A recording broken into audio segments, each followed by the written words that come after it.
Aunty आपको बताया नहीं था क्या इन्होंने? जो खबर आई है जम्मू रूपनगर में और कुछ इलाकों में जो कबायली बकरवाल गुजर बस्तियों पे इन्हिदामी कार्रवाई की गई है, that is concern me as person, as party, as a political activist.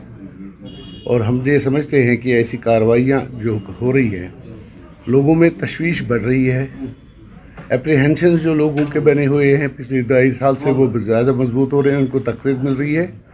I want to appeal lieutenant governor Manoj Sinha साहब कि ऐसी कार्रवाइयों को जिनसे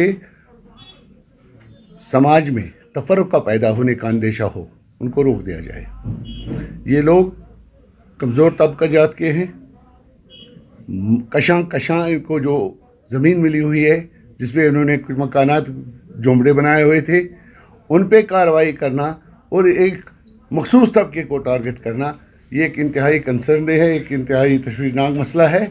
and I want to register my protest and equally appeal LG Sinha sahab to look into the matter personally, कि ऐसा ना हो कि समाज में कमज़ोर तबकों को तकलीफ पहुँचे या समाज डिवाइड हो जाए। किसी भी तरीके से ये ना रियासत के लिए ना मुल्क के लिए ये बात कोई खुशाइंद बात कही जा सकती है। I hope lieutenant governor Sinha साहब पर्सनली इंटरवीन करेंगे और जम्मू में जो हुआ है रूपनगर कॉलोनी में या दूसरे जगहों पे जहाँ पे माइनॉरिटीज़ रह रहे हैं, उन पे जिस तरीके से ज़ोर ज़बरदस्ती वाली कार्रवाइयाँ हो रही है, that is not acceptable to any section of this society. Shahid Chaudhary, पेशे से एक एडवोकेट हूँ जम्मू हाई कोर्ट में। आज आप सबको के सामने आने की एक मेरी बहुत अहम और सेंसिटिव इशू पे एक इशू है जो मैं आपके सामने आया हूँ। मैं पिछला जो 11 जनवरी 2022 का अभी नया ही साल चढ़ा है, हमारे लिए कहने का मतलब है कि मैं खुद एक ट्राइबल कम्युनिटी से बिलोंग करता हूं और हमारे लिए एक बहुत ही ये जो साल चढ़ा हमारे लोगों के लिए, मेरी कौम के लोगों के लिए, ये बहुत ही एक दुखद साल जो हमारे लिए शुरू हुआ। पिछले कल 11 जनवरी हम लोग जो ख़ास तौर पे जम्मू में रूपनगर एरिया की मैं बात करने के लिए आपके सामने आया हूँ, वहाँ पे हमारे लोग जो थे, जो कई सालों से, कितने डिकेड से वहाँ रह रहे थे, उनकी फैमिलीज रह रही थी, उनको कल बिना किसी भी प्रायर नोटिस के, बिना किसी उनके सेटलमेंट के, उनको उनकी जगह से हटा दिया गया, जो कि एक मैं समझता हूँ ऑन ए ह्यूमैनिटेरियन ग्राउंड जो बहुत ही एक शर्मनाक और दुखद एपिसोड जेडीए ने, जो जम्मू डेवलपमेंट अथॉरिटी है, इनके जितने भी मुलाजमीन हैं, इनकी तरफ से एक बहुत ही शर्मनाक हरकत की गई है। जैसे उसमें बताया जा रहा है, उसमें लेडीज़ हैं, बच्चे हैं और बुज़ुर्ग लोग हैं, उन सबको उनके घरों से बाहर निकाल दिया गया, उनके घरों में तोड़फोड़ कर दी गई। मैं पर्सनली और मैं अपने कौम के बिहाफ पे जो जेडीए के मुलाजमीन हैं और डिपार्टमेंट है, उनसे ये चीज़ का सवाल करना चाहूँगा कि क्या एक ह्यूमैनिटेरियन ग्राउंड पे क्या ये करना सही था?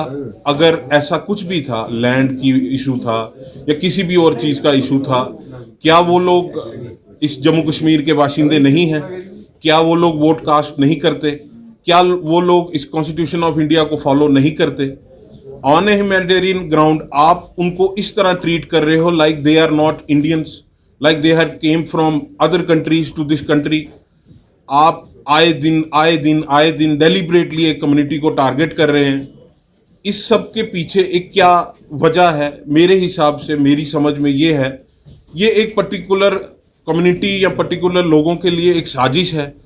मैं आपके सब मीडिया जो मेरे भाई हैं, आप सब से आपके ज़रिए अपने हमारे लेफ्टिनेंट गवर्नर जी को एक उनके अपील करना चाहूँगा कि इसको एक गलत तरीके से इंटरप्रेट करके उनके सामने पेश किया गया। अपना काम कर रहे हैं, गवर्नमेंट अपना काम बहुत अच्छे से बखूबी कर रही है, पर ये कौन सा इंसाफ है कि गवर्नमेंट अपने ही लोगों को अपनी ही जगह से हटाई जा रही है? अगर वो लोग वहाँ पे जिन्होंने मकान बनाए, जो लोग वहाँ रह रहे थे, क्या वो लोग हवा से आ गए? क्या वो आसमान से टपक गए? क्या वो एकदम से वहां सेटल हो गए? जब वो लोग वहां सेटल हो रहे थे तब ये जितनी एडमिनिस्ट्रेशन थी, जितने ऑफिस के लोग थे, जितने भी ये डिपार्टमेंट्स के लोग थे, ये कहाँ थे तब? क्या उन लोगों का कोर्ट में, हाई कोर्ट में एक केस उनका चल रहा है, जो वो केस चल रहा है क्या किसी बुनियाद पे ही कोर्ट ने उसको एक्सेप्ट किया होगा? क्या उनका रेवेन्यू रिकॉर्ड का कोई रिकॉर्ड नहीं है? या वो ऐसे ही जाके क्या वहां टेंट लगा के बैठ गए? उस जगह पे इलेक्ट्रिसिटी के पोल्स लगे हुए हैं, पानी के डिपार्टमेंट ने उनको कनेक्शन दिए हुए हैं, वो सब कहाँ से आए? मैं तो आपके मीडियम से ये सवाल करना चाहूंगा, जिन लोगों ने उनको वहां वो सेटल करके दिया, रोड की कनेक्टिविटी दी, पानी की सप्लाई दी, बिजली की सप्लाई दी, वो लोगों ने कैसे उनको अलाउ किया कि आप लोग आओ और यहां सेटल हो जाओ? चाहे वो अब जेडीए है, चाहे वो कुछ और है, ये काहे का जेडीए है? ये अपने ही लोगों को तबाह करने में लगा हुआ है, इनका खुद का सेटल नहीं होता है। हमारी एडमिनिस्ट्रेशन जो है, मैं तो समझ रहा हूं ये हमारे एलजी साहब को गुमराह करने की एक साजिश रची जा रही है। जो हमारे मुलाजमीन हैं, मेरी समझ से ये बात समझ आ रही है कि ये नहीं चाहते कि एलजी साहब की जो भी एडमिनिस्ट्रेशन में काम हो रहा है पूरे ऑल ओवर इंडिया में एक गुड मैसेज जाए, ऐसा ये नहीं चाहते हैं। ब्यूरोक्रेसी इतनी हाई हेडेड है कि उनको समझ ही नहीं आ रहा है कौन अपना और कौन पराया। आप इस तरह से इस सर्दी के मौसम में उन लोगों को बाहर निकाल दिया रोड्स पे। क्या एक इंसानियत हम लोगों में मर चुकी है? क्या हम लोगों को इस चीज का एहसास खत्म हो गया है कि कोई किसी का औलाद है, कोई बुजुर्ग है, कोई बच्चा है? क्या हम लोगों में इंसानियत नाम की कोई चीज नहीं रही? मेरे को बहुत ही एक शर्म आ रही है कि मेरी एडमिनिस्ट्रेशन इस तरह से बिहेव कर रही है।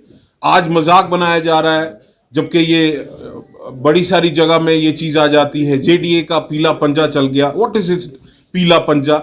ये पीला पंजा हम ही लोगों के टैक्सीज से उनमें पेट्रोल आ रहा है, उनमें डीजल आ रहा है। जेडीए के जितने मुलाजमीन उनको ऑपरेट कर रहे हैं, इनकी सैलरीज हम ही लोगों के टैक्सीज से आ रही है। ये हम ही से टैक्सीज लेके हम ही पे उसको इंप्लीमेंट करे जा रहे हैं। अगर आपको उस चीज को रेगुलराइज करना है, आप हम लोगों के लिए अपने ही लोग हैं। हम लोग कोई बाहर से या कहीं और से नहीं आए हैं। We all are citizen of India. हम लोगों को सेटल कीजिए आप। क्या उस जगह को रेगुलराइज नहीं कर सकती थी जेडीए? जेडीए ने वहां ऐसा क्या करना था जो हमने नहीं किया? जेडीए ने भी वहां पे प्लॉट ही करने थे। जमीन को तो जमीन ही बनाना है, और क्या उसको कुछ और तो नहीं कर सकते।